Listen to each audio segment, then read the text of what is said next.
The Cold War. This will probably be the last one we're going to do. Okay? And again, this is what we're in right now.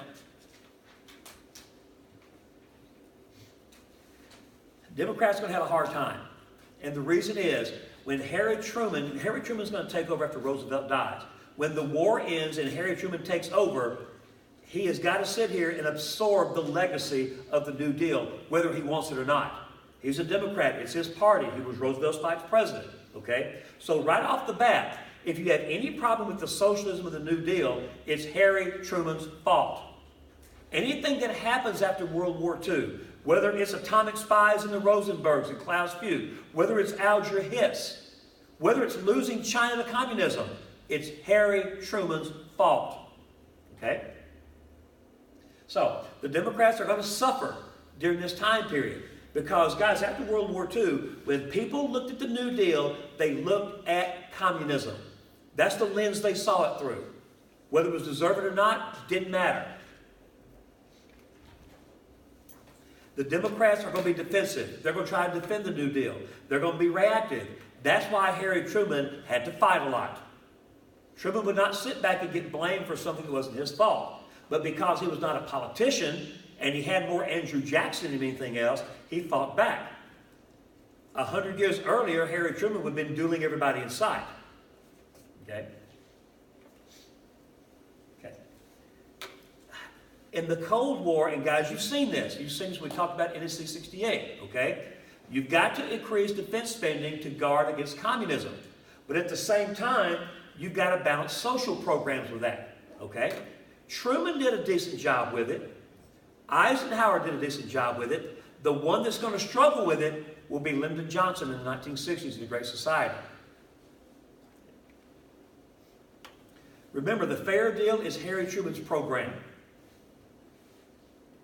Harry Truman wanted a lot of the same things that Lyndon Johnson will get, okay? But because it was during the Cold War and no Republican's going to budge on this, okay, the Fair Deal failed, okay? The New Frontier, John F. Kennedy. Kennedy has wonderful ideas about his own version of progressivism. He wants to go in and federally fund public education. Okay? The problem is, the Republicans in Congress will not give it to him. They're still thinking that the New Frontier has too much of a New Deal smell to it. Okay? The only thing Kennedy will get is the space race. That's the only thing he'll get out of Congress. Okay? Biggie.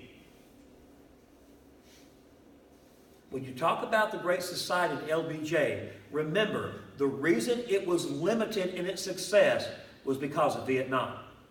You can't have massive social programs in your country paid for by taxpayers and fight a war at the same time.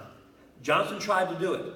If you remember in your reading pack, there's a cartoon that shows a train, okay, and Lyndon Johnson is standing in the back with an axe, and he's chopping the train up. The train is the Great Society, okay? He's chopping this wood up and feeding it into the engine to make it run. The engine's Vietnam, okay? So that's a good representation of what this is about, okay? Okay, civil rights. This is a biggie. We're probably going to start talking about this next week in class. Lyndon Johnson is the greatest civil rights president in American history. And a lot of people don't believe that. Oh my God, he was a Southern boy. Yes, he was, okay? But nobody did more at the executive level for African Americans than Lyndon Johnson, and that includes Barack Obama, okay? Johnson was insulted by the injustice of Jim Crow, and he went after it, okay? So the Great Society will be the program that will do the most for African Americans, okay? Now we're starting to get a little bit into next week's reading here, okay? After that, when Jimmy Carter gets elected in 1976, Jimmy Carter's civil rights is more along human rights agenda, okay? And we're going to probably hold off on this until next week. This is in next week's reading, okay? Republicans, they'll have a field day. That's it. Job one. That's what we're about. We're about protecting the United States. We're going to sit here and we're going to build nukes till we puke. Here we go again. Okay? We're going to build nukes. We're going to build an army. We're going to build bombers. We're going to build the U-2. We're going to do all this stuff because the only thing that matters is protecting America from the communist threat. Okay? We lived through the Great Depression. We are never going back there again. That's the way they feel. Okay? All right. This is what held them in power. There were a lot of scare tactics. You saw some of the communist propaganda stuff on these videos we showed you. So the fact that the Red Scare is there, Americans believe that only the Republicans can save us. Okay? Because when they look at the Democrats, they see Harry Truman. They see Joseph McCarthy claiming that there are Democrats infesting all levels of U.S. government. The crazy thing about it was he was more right than he was wrong. We know that now. Okay? Okay. Biggest word. Guys, don't forget this word if you come across any question about the 1950s. It's social conformity. You've got to be who you're expected to be. If not, you're subversive. You can't be a true American if you don't conform to the system. Have you guys read 1984 with George Orwell? Okay. George Orwell, pretty much, that's what 1984 about is. It's conforming to a system. Okay? The great irony is that that's pretty much what communism does. It gives you a system and you have to conform to it. The fact that we were sitting here celebrating prosperity, we were reverting to a system that was pretty much like communism. When you think about 1950s American conformity, think this, the city on the hill. Think about the Puritans in the city on the hill. If you want to be a part of our community, you got to fit inside this paradigm. That's what 1950s America was all about. Okay? We have to know you're a loyal American. Right? Okay. NSC 68. That's what we're talking about here. Okay? Remember we talked about how NSC 68 said that we're going to accept containment and we're going to put a rollback factor into it. We're going to meet the communists and we're going to push them back. We're going to triple our defense budget. We're going to sit here and build a spy network that can overthrow governments. We're going to build the H-bomb. Okay? So, they are the party of NSC 68, and we accomplished all those things. And we talked about this today. Okay? NSC 68 can go a little too far. And what Eisenhower was saying is, don't let these this permanent defense industry, don't let it get to a point, okay, where it dominates politics.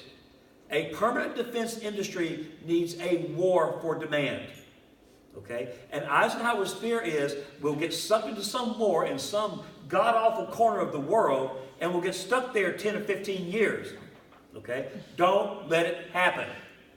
And the sad thing is, it happened. That's what Vietnam was. Okay? So it's important to know that the military-industrial complex was a result of NSC 68. Okay, is everybody good so far? Okay. Dixiecrats, especially in the election of 48. The Dixiecrats who were Democrats who you could say were socially conservative. Okay? They're Southerners, they're Bourbon Redeemers who did not like the liberalism of the Democratic Party. So they separated. They couldn't bring themselves to be conservative and join the Republicans, so they formed a third party. But this is what you need to know.